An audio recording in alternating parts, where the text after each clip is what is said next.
ओम श्री परमात्मने नमः। ओम वासुदेवाय नमः। ओम व्यासदेवाय नमः। ओम जगन्नाथदासाय नमः।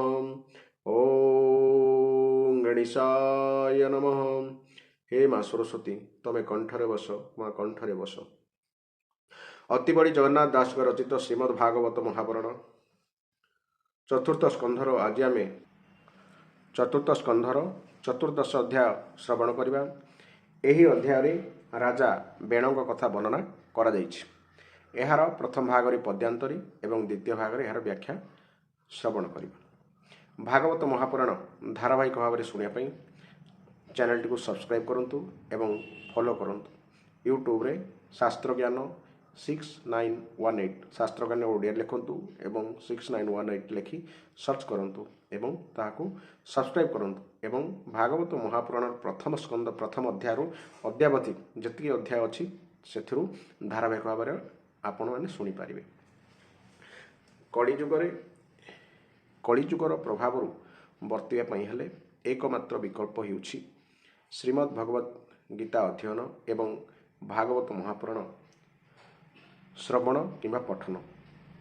यह द्वारा यह घरे पूजा हेबा द्वारा कलिजुगर प्रभाव मनीष उपर पड़ पारे नहीं। तेणु यह घरे आनी रखंतु, पूजा करंतु एवं ताकु मध्य अध्ययन करंतु। तेबे आसंतु आरंभ करिबा चतुर्थ स्कंध चतुर्दश अध्याय। ब्राह्मण रोषे बेणबोध चतुर्दशरे ए संवाद। मैत्रेय उवाच भृगु ओ गिरा आदि जेते मिलिले मुनिये मिलिले समस्ते भालंती अति मन दुखे प्रजार क्षण अराजके बोलंती राज्ये नाही राजा दुष्टे लुटिबे जन प्रजा एमंते विचारी समस्ते बेणर जननी अग्रते प्रजार क्षण धर्म कही सकल जने रुंड होई विचार करी अतिरेके बेणकु राजाभिषेके निज भुवने कले राजा जेनेर खिब जन प्रजा दस्युजे थिले दुष्टपणे लुटिबे बोली प्रजागणे बेणर राजपण कने शुणिलु चिले घोर बने पशिले घोर गिरी मार्गे गरुड़ डरे जेन्हे नागे बेणरा जरे राजा होई राजस पदे गर्व बही स्वभावे दुष्ट दुराचार न करे धर्मर विचार आत्मा को सिद्ध प्राय मने ऋषिंक वचन न शुणे लभिण अशेष विभूति मातिला जेन्हे मत हस्ती कांचन रथे विजे करी बुलंते कंपे वसुंधरी आत्मा को सिद्ध प्राय मणि बोलोई असंभव वाणी नित्य से विप्रंकु अणाई बोलोई कोप भर होई शुण हे विप्रे मोर वाणी मुएज गते नृपमणि मोहर वचन तुम्भर स्वभावे पाली बावे भार देख मोहर बेनिभुज दशदी गोपालंक तेज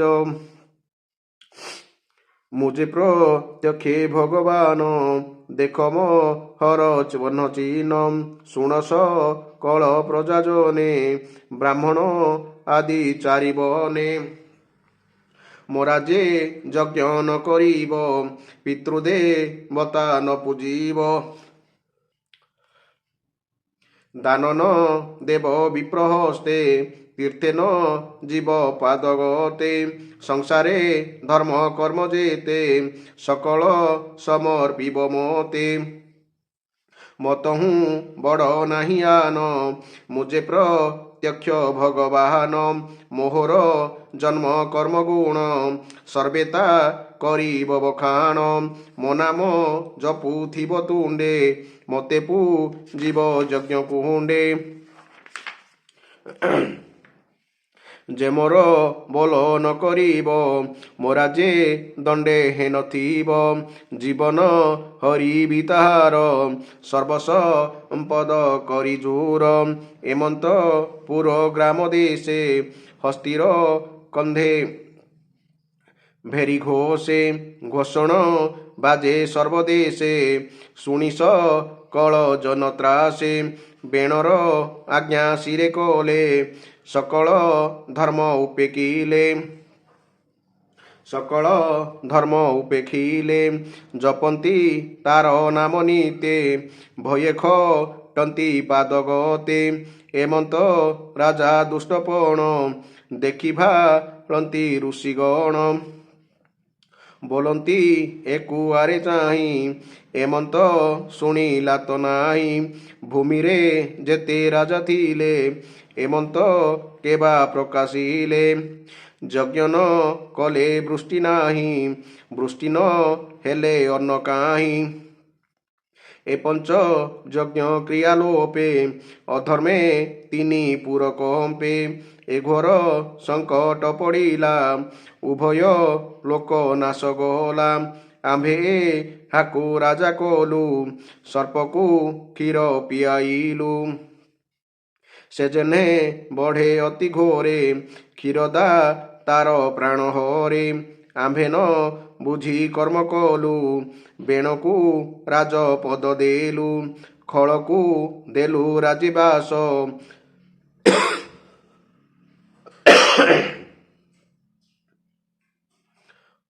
ଖଳକୁ ଦେଲୁ ରାଜବାସ ଆମ୍ଭେ ହୋଇଲୁ ଏବେ ନାଶ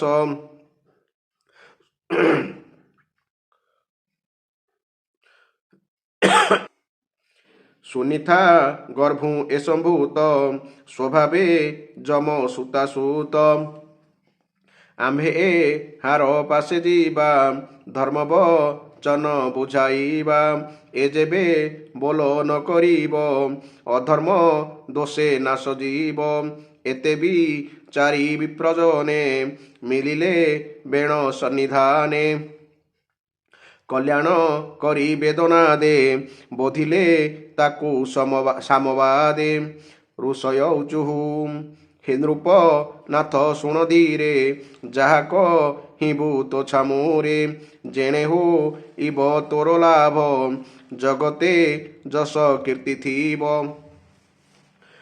ମନବ ଚନେ ଦେହ ଗତେ ଯେ ପ୍ରାଣୀ ଥାନ୍ତି ଜନହିତେ ଏବେନି ଲୋକେ ସେ ଜିଣନ୍ତି ନ କଲେ ଜୀବନ୍ତେ ମରନ୍ତି ପ୍ରଜାଏ ଧର୍ମ ଆଚରିଲେ ନୃପସ ସମ୍ପଦ ବଢ଼େ ଭଲେ ସେ ଧର୍ମ ଯେବେ ନାଶ ଯାଇ ନୃପସ ସମ୍ପଦ ଆର କାହିଁ ପ୍ରଜାଙ୍କୁ ନିଶ୍ଚିନ୍ତ ଯେ କରେ ଚୌର୍ଯ୍ୟାଦି ସର୍ବଭୟ ହରେ ସେ ରାଜା ଇହ ପରଲୋକେ ଆନନ୍ଦ ମନେ ରହେ ସୁଖେ ଯେ ରାଜା ରାଜ୍ୟ ପୁର ଦେଶେ ବିଷ୍ଣୁଙ୍କୁ ପୂଜନ୍ତି ହରସେ ପ୍ରଜାଏ ନିଜ ଧର୍ମେ ଥାଇ ଆଶ୍ରମ ଧର୍ମ ଆଚରୋଇ ରାଜାର ଯଜ୍ଞେ ପୂଜା ପାଇ ବିଷ୍ଣୁ ସନ୍ତୋଷେ ଦୟା ବହି ରାଜାପ ରଜା ସୁଖେ ରହେ ଏ ଧର୍ମ ଚାରି ବେଦ କହେ ବିଷ୍ଣୁର ପାଦ ପଦ୍ମ ତଳେ ଖଟନ୍ତି ସର୍ବଦିଗ ପାଳେ ବଳିଦେ ଇଣ ପାଦ ତଳେ ସୁଖେ ରହନ୍ତି ସର୍ବକାଳେ ସେ ସର୍ବ ଯଜ୍ଞମୟ ହରି ମନୁଦେ ବତା ଆଦି କରି ସେ ହରି ଯଜ୍ଞେ ହେଲେ ତୋଷ ସଂସାରେ ରହିବ ତୋ ଯଶ ସର୍ବଦେବତା ତାର ଦେହେ ବସନ୍ତି ଲୋମ ପନ୍ତି ପ୍ରାୟ ସେ ସର୍ବ ଦେବମୟ ହରି ତାର ଚରଣେ ପୂଜା କରି ଲଭିବୁ ସର୍ବ ସୁଖ ଭଲେ ଆମ୍ଭର ବାକ୍ୟେ ଧର୍ମ କଲେ ସେ ହରି ଯେବେ ତୁଷ୍ଟ ହେବ କିବା ଅପ୍ରାପ୍ୟ ତୋର ଥିବ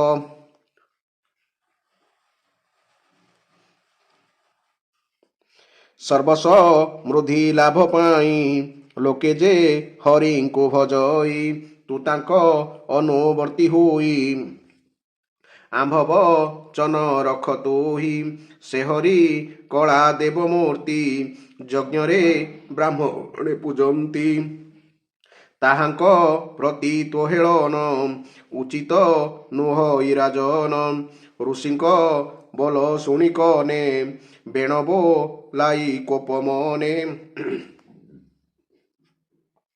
ବେଣ ଉବାଚ ତୁମ୍ଭେ ବାଳିଶ ବିପ୍ରଜନ ଅଧର୍ମ ଧର୍ମ ବୋଲି ମଣ ବାଳିଶ ମାନେ ଅଜ୍ଞାନୀ ଯେ ଅନ୍ନଦାତା ତାଙ୍କୁ ଛାଡ଼ି ଯାର ପୁରୋଷେ ଚିତ୍ତ ବଢ଼ି ଏଣୁ ଏ ମୂଢ଼ ପ୍ରାଣୀ ଯେତେ ବର୍ତ୍ତନ୍ତି ଶାସ୍ତ୍ର ବିହିତେ ବିଷ୍ଣୁ ସ୍ୱରୂପ ନରପତି ତାହାଙ୍କୁ ମନୁଷ୍ୟ ଗଣନ୍ତି ତାହାଙ୍କ ଧର୍ମ ଜ୍ଞାନ ନାହିଁ ଉଭୟ ଲୋକେ ସୁଖ କାହିଁ କେ ଯଜ୍ଞ ପୁରୁଷ ତୁମ୍ଭର ଯାର ଚରଣେ ସେବା କର ଯୁବତୀ କୁଳ ଧର୍ମ ଛାଡ଼ି ଯାରେ ଯେ ସନେ ସେବା କରି ଦେଖ ଏ ନୃପତି ଶରୀରେ ଦେବେ ବସନ୍ତି ଅଧିକାରେ ବିଷ୍ଣୁ ବି ରଞ୍ଚି ମହେଶ୍ୱର ଇନ୍ଦ୍ର ପବନ ଦିବାକର ଯମ ପର୍ଜନ ଧନଦାତା ସୋମଧରଣୀ ଭସ୍ମକର୍ତ୍ତା ବରୁଣ ଆଦି ଅନ୍ୟ ଯେତେ ସର୍ବେ ବସନ୍ତି ନୃପଗାତ୍ରେ ଯେବର ସାପ ଦିଅନ୍ତି ଲୋକେ ନୃପ ଶରୀରେ ଏକେ ଏକେ ଏ ନର ଏଣୁ ଏ ନରପତି ଦେହ ପ୍ରତ୍ୟକ୍ଷେ ସର୍ବଦେବମୟ ଏ ଦେହ ମହିମା ନ ଜାଣି ଅଧର୍ମ ଧର୍ମ ପରିମାଣି ଏଣୁ ତୁମ୍ଭର କର୍ମ ଯେତେ ସେ ଧର୍ମେ ପୂଜା କର ମତେ ମୋହର ଅଗ୍ରେ ବଳି କର ଏ ଧର୍ମ ସ୍ୱଧର୍ମ ତୁମ୍ଭର ମୁଁ ଯଜ୍ଞ ଭାଗ ଆଗ ପାଇ ମତହୁଁ ଅନ୍ୟ ଦେବ ନାହିଁ ମୈତ୍ରେୟ ଉବାଚ ଏମନ୍ତ ବିପରୀତ ମତି ଭଜିଲା ପାଷଣ୍ଡଙ୍କ ଗତି ମୁନିଙ୍କ ଅନୁନୟ ବାଣୀ ନିଶ୍ଚେନ କଲା ନୃପମଣି ସ୍ୱଭାବେ ଦୁଷ୍ଟ ଅନର୍ଗଳ ଆତ୍ମାକୁ କଲା ଅମଙ୍ଗଳ ଏମନ୍ତ ମୁନିକ ବଚନ ଅବଜ୍ଞା କଲା ଦିନୁ ଦିନ ଆତ୍ମପଣ୍ଡିତ ମନେ କରେ ମୁନିଙ୍କ ବଚନ ନ ଧରି ମୁନିଏ ଦିନେ ଦିନେ ଆସି ଧର୍ମ କହନ୍ତି ପାଶେ ବସି କେବେ ନ କଲା ବଚନ ମୁନିକି କଲା ଅପମାନ ତାହାର ଅଧର୍ମ ବିଶ୍ୱାସେ ମୁନିଙ୍କ ମନେ କୋପ ବସେ ବୋଲନ୍ତି ଏ କୁଆରେ ଚାହିଁ ଏହା ଜୀବନେ କାର୍ଯ୍ୟ ନାହିଁ ଏହାର ଅଧର୍ମ ଆଚାରେ ପ୍ରଜାଏ ନସିବେ ସଂସାରେ ଅସାଧୁ ବୃତ୍ତି ଏହା ଦେହି ନୃପା ସନେ ଯୋଗ୍ୟ ନୋହି ଯେ ରାଜା ଲଜ୍ଜା ଦୂର କରି ନିନ୍ଦଇ ଯଜ୍ଞପତି ହରି କେହା ଶହେ ଦେହ ବହି ବେଣଙ୍କୁ ରାଜପଦେ ଥୋଇ ଏମନ୍ତେ ବେଣ ନାଶ ପାଇଁ ମୁନିଏ ମହାକୋପ ବହି ହୁଙ୍କାର କରି ବେଦ ବାଣେ ପ୍ରହାର କଲେ ବେଣ ପ୍ରାଣେ ଅଚ୍ୟୁତ ନିନ୍ଦା ଫଳ ଥିଲା ତକ୍ଷଣେ ଦେହୁ ପ୍ରାଣ ଗଲା ବେଣକୁ ମାରି ବିପ୍ରଗଣେ ଗଲେ ସେ ଯେ ଯାହା ଭୁବନେ ସୁନିଥା ପୁତ୍ରର ମରଣ ଦେଖିକ ରହି ବିଚାରଣ ଅବଶ୍ୟ ଏହାର ଶରୀରେ ପୁତ୍ର ପୂଜିବ ସଂସାରେ ହୋଇବେ ପ୍ରଜା ଜନେ ସୁଖୀ ଏତେ ବି ଚାରି ଅଶ୍ରୁମୁଖୀ ତୈଳ ଦ୍ରୋଣୀ ମଧ୍ୟ ଥୋଇ ବେଣର ଶରୀର ପାଳଇ ହୋମସ ମଏ ଏକ ଦିନେ ସରସ ତୀରେ ବିପ୍ରଜନେ ନିଶ୍ଚିନ୍ତେ ପ୍ରାତଃ ସ୍ନାନ କରି ହୋମେ ପୂଜିଲେ ନରହରି ବିଷ୍ଣୁର କଥା ଗୋଷ୍ଠୀ କଲେ ଏମନ୍ତ ଉତ୍ପାତ ଦେଖିଲେ। ଶୁଭଇ ମୁଖ ରାବ ଘୋଷ ଭୟେ କମ୍ପତି ଦଶ ଦିଶ ପ୍ରଜାଏ ଅନାଥେ ଆତୁରେ ପଳାନ୍ତି ବନଗିରି ଘୋରେ। ମୁନି ଚାହାନ୍ତି ଚାରିଦିଗେ ଧୂଳି ଉଡ଼ଇ ବାୟୁ ବେଗେ। ଦୁଷ୍ଟେ ଧାମନ୍ତି ଶସ୍ତ୍ର ଧରି ଡାକନ୍ତି ମାର ମାର କରି। ତାଙ୍କ ଚରଣ ଧୂଳି ବେଗେ ଆଚ୍ଛାଦି ଉଡ଼େ ଦଶ ଦିଗେ। ଦୁଷ୍ଟେ ଲୁଟନ୍ତି ପ୍ରଜାଧନ ଅଦ୍ଭୁତ ଶୁଭେ ଘୋର ସ୍ୱନ। ମୁନିଏ ପ୍ରଜା ଦୁଃଖ ଦେଖି ମନେ ହୋଇଲେ ଗରୁ ଦୁଃଖୀ। ବୋଲନ୍ତି କଲୁ ମନ୍ଦ କୃତ୍ୟ ପ୍ରଜାଏ ହୋଇଲେ ଅନାଥ। ରାଜା ନ ଥିଲେ ପ୍ରଜା କାହିଁ ଏମନ୍ତ ବୋଲି ଦୟା ବହି।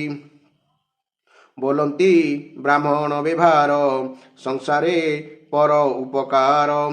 ସମାନ ଦୃଷ୍ଟି ଯେ ବ୍ରାହ୍ମଣ ଶାନ୍ତି ବିବେକ ସୁଲକ୍ଷଣ। ଯେବେ ସେ ଦୁଃଖୀଙ୍କ କୁଶଳେ ହେଳାରେ ବିଚାର ନ କରେ ତା ଦେଖୁ ତପ ତୁଚ୍ଛ ଯାଏ ଭଗ୍ନ ଭାଣ୍ଡରେ କ୍ଷୀର ପ୍ରାଏ। କେବେ ହେଁ ନହେ ସେ ନିରୋଧ ଏମନ୍ତ ମଣି ଶାସ୍ତ୍ରବାଦ। ବୋଲନ୍ତି ଅଙ୍ଗ ରାଜା ବଂଶେ ରାଜା ଧାର୍ମିକ ବିଷ୍ଣୁ ଅଂଶେ। ଜନମି ଗୋବିନ୍ଦ ଆଶ୍ରୟେ ପ୍ରଜା ପାଳନେ ସ୍ନେହ ବହେ। ତାର ଜୀବନ ଏ ସଂସାରେ ବର୍ତ୍ତଇ ପର ଉପକାରେ। ଏତେ ବିଚାରି ବିପ୍ରବରେ ଉରୁମ ଥିଲେ କୁଶସରେ। ବାହୁକ ନାମେ ନରଂଶେ ଅଦ୍ଭୁତେ ହୋଇଲା ପୁରୁଷେ।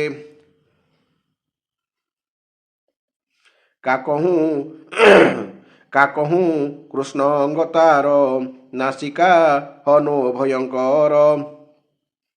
ହସ୍ତ ଚରଣ ଦେହ କୃଶ ତାମ୍ରର ପ୍ରାୟ ମୁଣ୍ଡ କେଶ। ଅରୁଣ ବିରାଜେ ଲୋଚନ ଭ୍ରୁକୁଟି କୋଟିଳ ବଦନ। ବିପ୍ରଙ୍କ ପାଦେ ଶିର ଦେଇ ବୋଲଇ କି କରିବି ମୁହିଁ। ତାର ସ୍ୱରୂପ ଦେଖି ମନେ ବିଚାର କଲେ ମୁନି ଜନେ। ଦେଖ ଅଦ୍ଭୁତ ଏହା କାଏ ରାଜା ଆସନେ ଯୋଗ୍ୟ ନୋହେ। ଏହାକୁ ଆମ୍ଭେ ରାଜା କଲେ ସଂସାର ନାଶିବ ଏ ଭଲେ। ଏମନ୍ତେ ବିପ୍ରେ ବିଚାରିଲେ ନିଷିଦ୍ଧ ବୋଲି ଆଜ୍ଞା ଦେଲେ। ନିଷିଦ୍ଧ ମାନେ ବସିଯାଅ। ବୋଇଲେ ବନେ ହୁଅ ରାଜା ଗିରିକା ନନେ ପାଓ ପୂଜା। ହେତା ତ ବିପ୍ରଙ୍କର ବୋଲେ ତେଣୁ ସେ ନିଷାଦ ହୋଇଲେ। ତା ବଂଶ ନିଷାଦ ହୋଇଲେ ଗିରିକା ନନ ଆଶା କଲେ ବେଣର ଦେହେ ପାପ ଥିଲା। ତା ବଂଶ ନିଷାଦ ହୋଇଲେ ଗିରିକା ନନ ଆଶା କଲେ ବେଣର ଦେହେ ପାପ ଥିଲା। ନିଷାଦ ରୂପେ ବନେ ଗଲା ବୋଲଇ ଦାସ ଜଗନ୍ନାଥ ଭାଷା ପ୍ରବନ୍ଦେ ଭାଗବତ।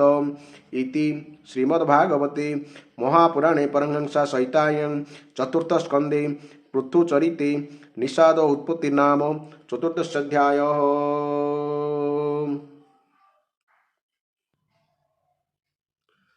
ଥଣ୍ଡା ପାଇଁ ସ୍ୱର ମୋଟା ହେଇଯାଇଛି, ଆପଣମାନେ କ୍ଷମା କରିବେ, ମ୍ୟାନେଜ୍ କରିଦେବେ।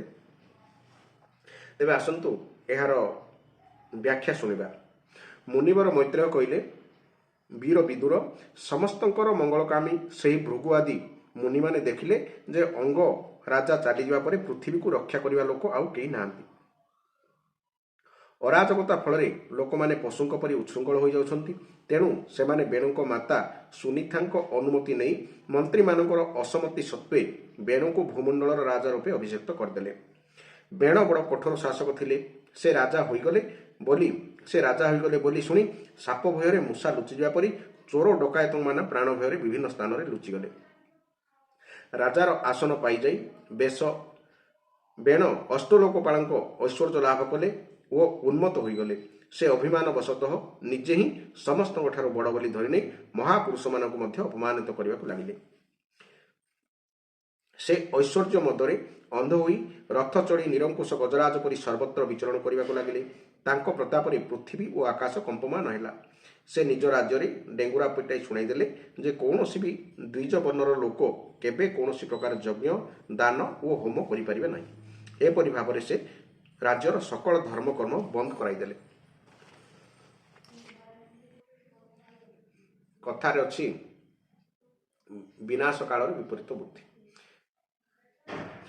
ଠିକ୍ ସେହିପରି ଦୁଷ୍ଟ ବେଣଙ୍କର ଏପରି ଅତ୍ୟାଚାର ଦେଖି ସବୁ ମୁନି ଋଷି ଏକତ୍ର ହେଲେ ଏବଂ ସଂସାର ଉପରେ ଏଭଳି ସଙ୍କଟ ପଡ଼ିଯିବା ଦେଖି କରୁଣାବଶତଃ ନିଜ ନିଜ ମଧ୍ୟରେ କୁହାକୁହି ହେଲେ।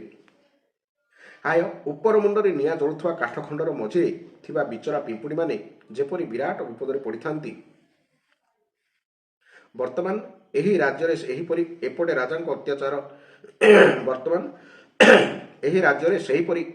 ରାଜାଙ୍କ ଅତ୍ୟାଚାର ସାଙ୍ଗକୁ ସେପଟେ ଚୋର ଡକାୟତଙ୍କର ଅତ୍ୟାଚାର ବେଳୁବେଳୁ ପ୍ରବଳ ହେଉଛି। ଏପରି ଦୁଇ ଅତ୍ୟାଚାର ମଝିରେ ରହି ପ୍ରଜାମାନେ ଘୋର ସଙ୍କଟରେ ପଡ଼ିଯାଇଛନ୍ତି। ରାଜ୍ୟରେ ଅରାଜକତା ବ୍ୟାପିଯିବା ଭୟରେ ଆମେ ତ ଅଯୋଗ୍ୟ ବେଣଟାକୁ ରାଜଶାସନରେ ବସାଇଦେଲେ, କିନ୍ତୁ ଏବେ ସେ ବି ପ୍ରଜାଙ୍କ ଭୟର କାରଣ ହୋଇଗଲା। ଏପରି ଅବସ୍ଥାରେ ପ୍ରଜାଙ୍କୁ କିପରି ବା ସୁଖ ଶାନ୍ତି ମିଳିପାରିବ? ସୁନୀତାଙ୍କ ଗର୍ଭରୁ ଜନ୍ମ ହୋଇଥିବା ଏହି ବେଣ ତ ସ୍ୱଭାବତଃ ଦୁଷ୍ଟ, କିନ୍ତୁ ସାପକୁ ଦୁଧ ପିଆଇବା ପରି ଏହାକୁ ରାଜା ରୂପେ ପାଳିବାରୁ ଏବେ ପାଳିବା ଲୋକଙ୍କ ଅନର୍ଥ କାରଣ ହୋଇଗଲା। ଆମେ ଏହାକୁ ପ୍ରଜାପାଳନ ପାଇଁ ନିଯୁକ୍ତି କରିଥିଲେ, କିନ୍ତୁ ଏ ପ୍ରଜାକୁ ନଷ୍ଟ କରିଦେବାକୁ ଜିଦ୍ ଧରିଛି। ଯାହା ହେଉନା କାହିଁକି ଏହାକୁ ବୁଝାଇବା ଆମର କର୍ତ୍ତବ୍ୟ। ଏତିକି କରିଦେଲେ ଏହାର ପାପ ଆମକୁ ଲାଗିବ ନାହିଁ। ଆମେ ଜାଣିଶୁଣି ଦୁରାଚାର ବେଣକୁ ରାଜା କରାଇଥିଲେ, କିନ୍ତୁ ଯଦି ବୁଝାଇବା ପରେ ମଧ୍ୟ ସେ କଥା ମାନିବ ନାହିଁ, ତେବେ ଲୋକଙ୍କ ଧିକ୍କାରରେ ଜଳିପୋଡ଼ି ଯାଉଥିବା ସେହି ଦୁଷ୍ଟକୁ ଆମେ ଆମ ତେଜରେ ଭସ୍ମ କରିଦେବା। ଏପରି ବିଚାର କରି ମୁନି ଋଷିମାନେ ବେଣଙ୍କ ପାଖକୁ ଗଲେ ଏବଂ କ୍ରୋଧ ପ୍ରକାଶ ନ କରି ତାଙ୍କୁ ପ୍ରିୟ ବଚନ କହି ବୁଝାଇବା ନିମନ୍ତେ ଚେଷ୍ଟା କଲେ। ମୁନିମାନେ କହିଲେ, ହେ ରାଜା, ଆମ କଥା ଟିକେ ଧ୍ୟାନ ଦେଇ ଶୁଣ। ତା ଫଳରେ ତୁମର ଆୟୁ, ଶ୍ରୀ, ବଳ ଓ କୀର୍ତ୍ତି ବୃଦ୍ଧି ପାଇବ। ବାପା, ମନୁଷ୍ୟ ଯଦି କାୟ ମନ ବାକ୍ୟରେ ତଥା ବୁଦ୍ଧିର ସହିତ ଧର୍ମ ଆଚରଣ କରିବ, ତେବେ ସେ ସ୍ୱର୍ଗ ଆଦି ଶୋକରହିତ ଲୋକ ଲାଭ କରିବ। ଯଦି ତାଠାରେ ନିଷ୍କାମ ଭାବ ରହିବ, ତେବେ ସେହି ଧର୍ମ ତାକୁ ଅନନ୍ତ ମୋକ୍ଷ ପଦରେ ପହଞ୍ଚାଇ ଦେବ। ତେଣୁ ହେ ବୀରବର, ତୁମ ଦ୍ୱାରା ପ୍ରଜା କଲ୍ୟାଣ ରୂପୀ ଧର୍ମ ନଷ୍ଟ ହେବା ଉଚିତ ନୁହେଁ। ଧର୍ମ ନଷ୍ଟ ହୋଇଗଲେ ରାଜା ମଧ୍ୟ ଐଶ୍ୱର୍ଯ୍ୟଚ୍ୟୁତ ହୋଇ ଯାଆନ୍ତି। ଯେଉଁ ରାଜା ଦୁଷ୍ଟ ମନ୍ତ୍ରୀ ଓ ଚୋର ଆଦିଙ୍କ ଦାଉରୁ ନିଜ ପ୍ରଜାକୁ ରକ୍ଷା କରି ତାର ଠାରୁ ନ୍ୟାୟୋଚିତ କର ନିଅନ୍ତି, ସେ ଇହଲୋକ ଓ ପରଲୋକରେ ସୁଖ ଲାଭ କରନ୍ତି। ଯାହାଙ୍କ ରାଜ୍ୟରେ ଅଥବା ନଗରରେ ବର୍ଣ୍ଣ ଆଶ୍ରମ ଧର୍ମ ପାଳନ କରୁଥିବା ଲୋକେ ସ୍ୱଧର୍ମ ପାଳନ ଦ୍ୱାରା ଭଗବାନ ଯଜ୍ଞ ପୁରୁଷଙ୍କୁ ଆରାଧନା କରନ୍ତି, ହେ ମହାଭାଗ, ସେହି ରାଜା ପ୍ରଭୁଙ୍କ ଆଜ୍ଞା ଯଥାର୍ଥ ରୂପେ ପାଳନ କରୁଥିବାରୁ ତାଙ୍କ ଉପରେ ସକଳ ବିଶ୍ୱର ଆତ୍ମା ତଥା ସମସ୍ତ ପ୍ରାଣୀଙ୍କର ରକ୍ଷକ ଭଗବାନ ପ୍ରସନ୍ନ ହୁଅନ୍ତି। ଭଗବାନ ହେଉଛନ୍ତି ବ୍ରହ୍ମା ଆଦି ଜଗଦୀଶ୍ୱରମାନଙ୍କର ମଧ୍ୟ ଈଶ୍ୱର। ସେ ପ୍ରସନ୍ନ ହୋଇଗଲେ କୌଣସି ବସ୍ତୁ ଦୁର୍ଲଭ ହୋଇ ରହିଯାଏ ନାହିଁ। ସେଥିପାଇଁ ଇନ୍ଦ୍ର ଆଦି ଲୋକପାଳମାନଙ୍କ ସହିତ ସମସ୍ତ ଲୋକ ସେହି ପ୍ରଭୁଙ୍କୁ ବଡ଼ ଆଦରରେ ପୂଜା ଉପହାର ସମର୍ପଣ କରନ୍ତି। ରାଜନ, ଭଗବାନ ଶ୍ରୀହରି ହେଉଛନ୍ତି ସମସ୍ତ ଲୋକପାଳ ଓ ଯଜ୍ଞମାନଙ୍କର ନିୟନ୍ତା। ସେ ହେଉଛନ୍ତି ବେଦତ୍ରୟୀ ରୂପ, ଦ୍ରବ୍ୟ ରୂପ ଓ ତୋପ ସ୍ୱରୂପ। ତେଣୁ ତୁମର ଯେଉଁ ଦେଶବାସୀମାନେ ତୁମର ଉନ୍ନତି ନିମନ୍ତେ ଅନେକ ପ୍ରକାର ଯଜ୍ଞ ଦ୍ୱାରା ଭଗବାନଙ୍କୁ ଯଜନ କରନ୍ତି, ତୁମେ ସେମାନଙ୍କର ଅନୁକୂଳ ହୋଇ ରହିବା ଉଚିତ। ତୁମ ରାଜ୍ୟର ବ୍ରାହ୍ମଣମାନେ ଯଜ୍ଞ ଅନୁଷ୍ଠାନ କଲେ ସେମାନଙ୍କ ପୂଜାରେ ପ୍ରସନ୍ନ ହୋଇ ଭଗବାନଙ୍କର ଅଂଶ ସ୍ୱରୂପ ଦେବତାମାନେ ତୁମକୁ ତୁମର ଇଚ୍ଛା ଅନୁମତ ଫଳ ଦେବେ। ତେଣୁ ହେ ବୀରବର, ଯଜ୍ଞ ଆଦି ଧର୍ମ ଅନୁଷ୍ଠାନକୁ ବନ୍ଦ କରି ଦେବତାମାନଙ୍କୁ ଅନାଦର କରିବା ତୁମ ପକ୍ଷରେ ଠିକ୍ ହେବ ନାହିଁ। ବେଣ କହିଲେ, ତୁମେମାନେ ନିତାନ୍ତ ମୂର୍ଖ। ବଡ଼ ଦୁଃଖର ବିଷୟ ଯେ ତୁମେମାନେ ଅଧର୍ମକୁ ହିଁ ଧର୍ମ ବୋଲି ଭାବୁଛ। ତେଣୁ ତୁମେମାନେ ତୁମର ଜୀବିକା ଚଳାଉଥିବା ମୋ ପରି ସାକ୍ଷାତ ସ୍ୱାମୀଙ୍କୁ ଛାଡ଼ିଦେଇ ଅନ୍ୟ ଯାର ସ୍ୱାମୀର ଉପାସନା କରୁଛ।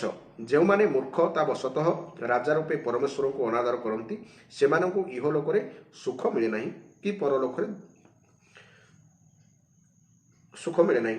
ଆହେ, ଯାହାଠାରେ ତୁମମାନଙ୍କର ଏତେ ଭକ୍ତି, ସେହି ଯଜ୍ଞ ପୁରୁଷ କିଏ? ତୁମେ ଯାହା କରୁଛ ତାହା ତ କୁଳଟା ସ୍ତ୍ରୀ ନିଜର ବିବାହିତ ପତିଙ୍କୁ ଛାଡ଼ିଦେଇ ପରପୁରୁଷ ପ୍ରତି ଆସକ୍ତ ହେଲା ପରି ହୋଇଯାଉଛି। ବିଷ୍ଣୁ, ବ୍ରହ୍ମା, ମହେଶ୍ୱର, ଇନ୍ଦ୍ର, ବାୟୁ, ଯମ, ସୂର୍ଯ୍ୟ, ମେଘ, କୁବେର, ଚନ୍ଦ୍ର, ପୃଥିବୀ, ଅଗ୍ନି ଓ ବରୁଣ ତଥା ଅନ୍ୟ ଯେତେ ସବୁ ବର ଓ ଶାପ ଦେବାରେ ସମର୍ଥ ଦେବତା ଅଛନ୍ତି ସେ ସମସ୍ତେ ରାଜାଙ୍କ ଦେହରେ ବିଦ୍ୟମାନ। ତେଣୁ ସେ ଦୃଷ୍ଟିରୁ ରାଜା ହେଉଛନ୍ତି ସର୍ବଦେବମୟ ଏବଂ ଦେବତାମାନେ ତାଙ୍କର ଅଂଶ ମାତ୍ର। ତେଣୁ ହେ ବ୍ରାହ୍ମଣଗଣ, ତୁମେମାନେ ମାତ୍ସର୍ଯ୍ୟ ଛାଡ଼ି ନିଜର ସକଳ କର୍ମ ଦ୍ୱାରା ଏକମାତ୍ର ମୋତେ ହିଁ ପୂଜା କର ଏବଂ ମୋତେ ହିଁ ଉପହାର ଅର୍ପଣ କର। ମୋ ଛଡ଼ା ଆଉ କିଏ ଭଲା ଅଗ୍ର ପୂଜାର ଅଧିକାରୀ ହୋଇପାରିବ? ମୁନିବର ମୈତ୍ରେୟ କହିଲେ, ଏହିପରି ବିପରୀତ ବୁଦ୍ଧି ହେତୁ ବେଣ ଅତ୍ୟନ୍ତ ବାମୀ ଓ କୁମାର୍ଗଗାମୀ ହୋଇଯାଇଥିଲେ। ତାହାର ପୁଣ୍ୟ କ୍ଷୀଣ ହୋଇଯାଇଥିଲା। ତେଣୁ ମୁନିମାନେ ତାଙ୍କୁ ବିନୟପୂର୍ବକ ପ୍ରାର୍ଥନା କରିବା ପରେ ମଧ୍ୟ ସେ ସେମାନଙ୍କ କଥା ପ୍ରତି ଧ୍ୟାନ ଦେଲେ ନାହିଁ। ହେ କଲ୍ୟାଣ ସ୍ୱରୂପ ବିଦୁର, ନିଜକୁ ବଡ଼ ବୁଦ୍ଧିମାନ ବୋଲି ଭାବୁଥିବା ବେଣ ସେହି ମୁନିମାନଙ୍କୁ ଏପରି ଅପମାନ ଦେବାରୁ ସେମାନେ ସେମାନଙ୍କ ଉଦ୍ଦେଶ୍ୟ ବ୍ୟର୍ଥ ହୋଇଗଲା ଦେଖି ତାଙ୍କ ଉପରେ ଭୀଷଣ କ୍ରୋଧ ହୋଇଗଲେ ଏବଂ କହିଲେ, ମାରିଦିଅ ଏ ଦୁଷ୍ଟ ପ୍ରକୃତିର ପାପୀଟାକୁ ମାରିଦିଅ। ଏଇଟା ଯଦି ବଞ୍ଚି ରହିବ ତେବେ ଅଳ୍ପ କେତେଟା ଦିନ ଭିତରେ ସଂସାରକୁ ଜାଳି ପୋଡ଼ି ପାଉଁଶ କରିଦେବ। ଏ ଦୁରାଚାରୀଟା କୌଣସି ପ୍ରକାରେ ରାଜସିଂହାସନରେ ବସିବାକୁ ଯୋଗ୍ୟ ନୁହେଁ, କାରଣ ଏ ନିର୍ଲଜ୍ଜଟା ସାକ୍ଷାତ୍ ଯଜ୍ଞପତି ଶ୍ରୀ ବିଷ୍ଣୁ ଭଗବାନଙ୍କୁ ନିନ୍ଦା କରୁଛି। ଆହେ, ଯାହାଙ୍କ କୃପାରୁ ଏହାକୁ ଏପରି ଐଶ୍ୱର୍ଯ୍ୟ ମିଳିଲା ସେହି ଶ୍ରୀହରିଙ୍କୁ ଏ ଅଭାଗ୍ୟ ବେଣ ଛଡ଼ା ଆଉ କିଏ ବା ନିନ୍ଦା କରିବ ଭଲା? ଏପରି ଭାବରେ ନିଜର ପ୍ରଚ୍ଛନ୍ନ କ୍ରୋଧ ପ୍ରକାଶ କରି ସେମାନେ ବେଣଙ୍କୁ ମାରିଦେବାକୁ ସ୍ଥିର କଲେ। ସେ ତ ଭଗବାନଙ୍କୁ ନିନ୍ଦା କରି ପୂର୍ବରୁ ହିଁ ମରିସାରିଥିଲା। ତେଣୁ ହୁଙ୍କାର ମାତ୍ରକେ ସେମାନେ ତାର ଜୀବନ ନାଟିକା ଶେଷ କରିଦେଲେ। ମୁନିମାନେ ନିଜ ନିଜର ଆଶ୍ରମକୁ ଫେରିଯିବା ପରେ ବେଣଙ୍କ ଶୋକାକୁଳ ମାତା ସୁନିତା ମନ୍ତ୍ର ଆଦି ବଳରେ ତଥା ଅନ୍ୟାନ୍ୟ ଉପରେ ନିଜ ପୁତ୍ରର ଶବଟିକୁ ସୁରକ୍ଷିତ ରଖିଲେ। ଦିନକର କଥା, ସେହି ମୁନିମାନେ ସରସ୍ୱତୀ ନଦୀରେ ସ୍ନାନ ସାରି ଅଗ୍ନିହୋତ୍ର ଆଦି ଶେଷ କରିବା ପରେ ନଦୀ ତୀରରେ ବସି ହରିଚର୍ଚ୍ଚା କରୁଥାନ୍ତି। ସେତିକିବେଳେ ସେମାନଙ୍କୁ ଜଗତର ଅମଙ୍ଗଳ ସୂଚାଉଥିବା କେତେଗୁଡ଼ିଏ ଅଶୁଭ ଲକ୍ଷଣ ଦେଖାଗଲା। ସେହିସବୁ ଉପଦ୍ରବ ଦେଖି ସେମାନେ କୁହାକୁହି ହେଲେ, ଆଜିକାଲି ପୃଥିବୀର ରକ୍ଷକ ହୋଇ କେହି ନାହିଁ। ତେଣୁ ଦସ୍ୟୁମାନଙ୍କ ଦ୍ୱାରା ଲୋକଙ୍କର କିଛି ଅମଙ୍ଗଳ ହେବ ନାହିଁ ତ? ସେମାନେ ଏପରି ଚିନ୍ତା କରୁ କରୁ ଦେଖିଲେ ଯେ ଲୁଟ୍ତରାଜ କରୁଥିବା ଚୋର ଡକାୟତମାନଙ୍କ ହେତୁ ଚତୁର୍ଦିଗରେ ଧୂଳି ଉଠୁଛି।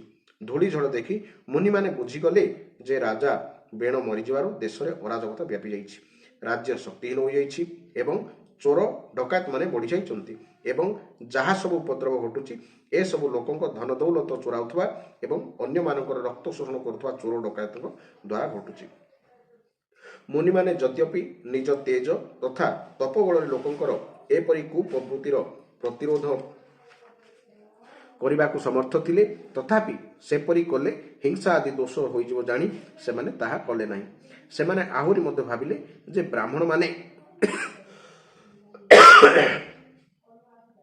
ବ୍ରାହ୍ମଣମାନେ ସମଦର୍ଶୀ ଓ ଶାନ୍ତ ସ୍ୱଭାବ ହୋଇଥିଲେ ମଧ୍ୟ ଯଦି ସେମାନେ ଦୀନ ଦୁଃଖୀମାନଙ୍କୁ ଉପେକ୍ଷା କରି ବସି ରହିବେ ତେବେ କଡ଼ା ମାଠିଆରୁ ପାଣି ବୋହିଯିବା ପରି ବ୍ରାହ୍ମଣଙ୍କର ତପସ୍ୟା ସବୁ ନଷ୍ଟ ହୋଇଯିବ। ତା ଛଡ଼ା ରାଜର୍ଷି ଅଙ୍ଗଙ୍କ ବଂଶ ମଧ୍ୟ ଲୋପ ପାଇଯିବା ଅନୁଚିତ ହେବ, କାରଣ ସେହି ବଂଶରେ ଅନେକ ଅମୋଘ ଶକ୍ତି ତଥା ଭଗବତ ପରାୟଣ ରାଜା ଜନ୍ମ ହୋଇଥିଲେ। ଏପରି ସ୍ଥିର କରି ସେମାନେ ମୃତ ରାଜା ବେଣଙ୍କର ଜଙ୍ଘଟିକୁ ଖୁବ୍ ଜୋରରେ ମନ୍ଥନ କଲେ। ସେପରି ମନ୍ଥନ କରିବାରୁ ତହିଁରୁ ଗୋଟିଏ ଗେଡ଼ା ବା ବାଙ୍ଗରା ପୁରୁଷ ଉତ୍ପନ୍ନ ହେଲା। ସେହି ପୁରୁଷଟି କୁଆ ପରି କଳା ହୋଇଥାଏ। ତାହାର ସବୁ ଅଙ୍ଗ ବିଶେଷ କରି ହାତ ଗୋଡ଼ ଛୋଟ ଛୋଟ ହୋଇଥାଏ। ତାର ଗାଲପଟି ଖୁବ୍ ଚଉଡ଼ା, ନାକ ଚେପ୍ଟା, ଆଖି ଲାଲ ଓ ମୁଣ୍ଡ ବାଳ କହରା ହୋଇଥାଏ। ସେ ବଡ଼ ଦୈନ୍ୟପୂର୍ବକ ନମ୍ର ହୋଇ ପଚାରିଲା, ମୁଁ କ'ଣ କରିବି? ଋଷିମାନେ ପଚାରିଲେ, କହିଲେ ନିଷିଦ୍ଧ ଅର୍ଥାତ୍ ବସିଯାଅ। ସେଥିପାଇଁ ତାଙ୍କୁ ନିଷାଦ କୁହାଗଲା। ସେ ଜନ୍ମ ହେଉ ହେଉ ରାଜା ବେଣଙ୍କର ସବୁ ପାପ ନିଜେ ମୁଣ୍ଡାଇଲା। ସେହି ଦୃଷ୍ଟିରୁ ତାର ବଂଶଧର ନିଷାଦମାନେ ମଧ୍ୟ ହିଂସା ଓ ଲୁଟ୍ତରାଜ ଆଦି ପାପ କର୍ମରେ ରତ ରହନ୍ତି ଏବଂ ସେମାନେ ଗ୍ରାମ ଓ ନଗରରେ ନ ରହି ବନ ପର୍ବତରେ ହିଁ ନିବାସ କରନ୍ତି। ଏହି ଥିଲା ଏହି ଅଧ୍ୟାୟର ବ୍ୟାଖ୍ୟା। ପ୍ରକୃତରେ ଯେଉଁ ଦେଶରେ ଯେଉଁ ରାଜ୍ୟରେ ରାଜା ନିଜେ ନିରଙ୍କୁଶ କ୍ଷମତା ଉପଭୋଗ କରି ପ୍ରଜାଙ୍କ ଅମଙ୍ଗଳ ନିମନ୍ତେ କାର୍ଯ୍ୟ କରେ ତେବେ ସେ ରାଜା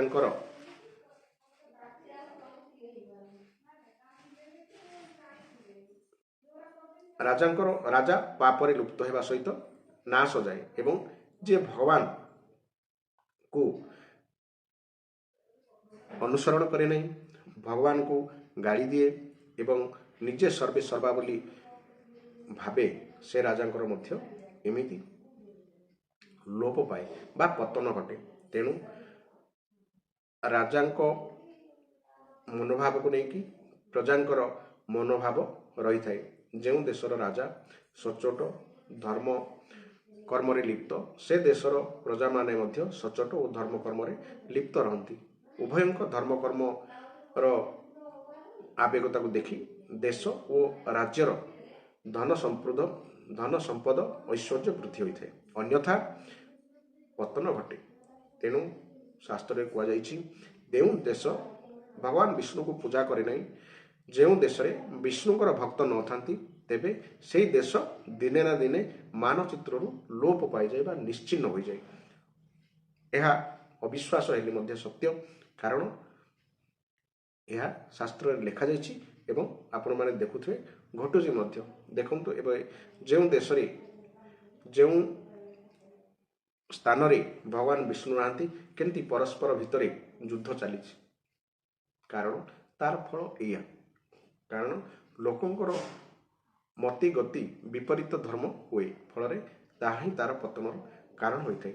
ତେଣୁ ସମସ୍ତଙ୍କୁ ଅନୁରୋଧ, ଶାସ୍ତ୍ର ପଢ଼ନ୍ତୁ। ଶାସ୍ତ୍ର ପଢ଼ିଲେ ଠିକ୍ ଭୁଲ କ'ଣ ଆପଣ ଜାଣିପାରିବେ।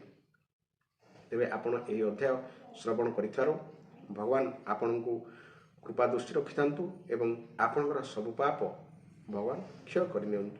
ଜୟ ଜଗନ୍ନାଥ, ଜୟ ଜଗନ୍ନାଥ, ଜୟ ଜଗନ୍ନାଥ।